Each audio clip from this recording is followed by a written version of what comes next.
నాకు YouTube start చేసినప్పటి నుంచి అంటే బిఫోర్ కూడా ఎక్స్పీరియన్స్, బట్ యూట్యూబ్ స్టార్ట్ దగ్గర నుంచి నేను సెల్ఫ్ మోటివేటింగ్గా ఒక విషయంలో అయితే చాలా స్ట్రాంగ్గా ఫిక్స్ అవుతున్నా.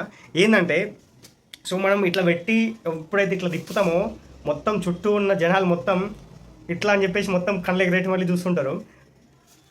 సి చాలా వరకు యూత్ అనేది చాలా ఐడియాస్ వస్తుంటాయి, చాలా చేయాలని చాలా కోరికలు ఉంటాయి. నేను అది చేయాలి ఇది చేయాలి అని చెప్పేసి మనం యుక్త వయసులో ఉన్నప్పుడు చాలా థాట్స్ వస్తుంటాయి.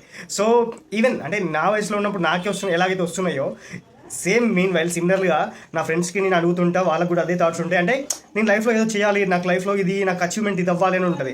బట్ ఒక రీజన్ ఏంటంటే నేను ఇది చేస్తుంటే వాడు ఏమనుకుంటాడు, వాళ్ళు చూస్తారు వీళ్ళు చూస్తారు అని చెప్పేసి చాలామంది అయిపోతుంటారు. సో మన ఇండియన్ సైకాలజీ ఎట్లుంటుంది అంటే ఒకటి ఎదుగుతుంటే అసలు ఎదగనియొద్దు అనే టాక్సిక్ పీపుల్ చుట్టుపక్కల చాలామంది ఉంటారు.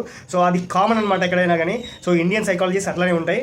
ఎవరైతే ఎదగాలనుకుంటున్నారో, ఎవరైతే ఈ సొసైటీ నుంచి ఈ దరిద్రం నుంచి బయటపడాలనుకుంటుండో ఖచ్చితంగా ఎవరు ఏమనుకున్నా పర్లేదు, నీకు నచ్చింది, నీకు right are wrong what ever it, నీకు రాంగ్ అయితే నువ్వు ఒక లెసన్ లాగా ఫీల్ అవుతావు.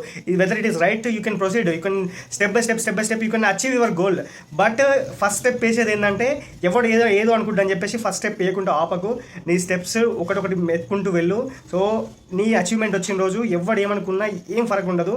మన దగ్గర డబ్బులు ఉన్న రోజులు, మనకంటూ ఒక కాన్ఫిడెన్స్ ఉన్న రోజులు, మనకు ఒక ఫియర్లెస్గా మనం ఎప్పుడైతే మనం ఒక కాన్ఫిడెన్స్ పర్సన్గా ఎప్పుడైతే వస్తామో, స్ట్రాంగెస్ట్ పర్సన్గా, అప్పుడు మనకి ఎలాంటివి ఉండవు అనమాట. సో వన్స్ నువ్వు గోల్ని రీచ్ అయితే ఇవన్నీ పోతాయి. సో ఎవడు ఏమనుకున్నా నీకు నచ్చింది నువ్వైతే చెయ్యి. సో నేను చాలా లాస్ అయిపోయినా దీనివల్ల. ఇంత స్ట్రాంగ్గా ఇంత కాన్ఫిడెన్స్గా చెప్పడానికి మెయిన్ రీజన్ అదే అనమాట. ఇంతవరకు నేను ఒక సెటైన్ గోల్కి రీచ్ అవ్వలేదు అండ్ ఇంకా స్ట్రగుల్ అవుతున్నా అంటే మెయిన్ రీజన్ అదే రీజన్ అనమాట. సో మీరు ఆ మిస్టేక్ చేయకండి.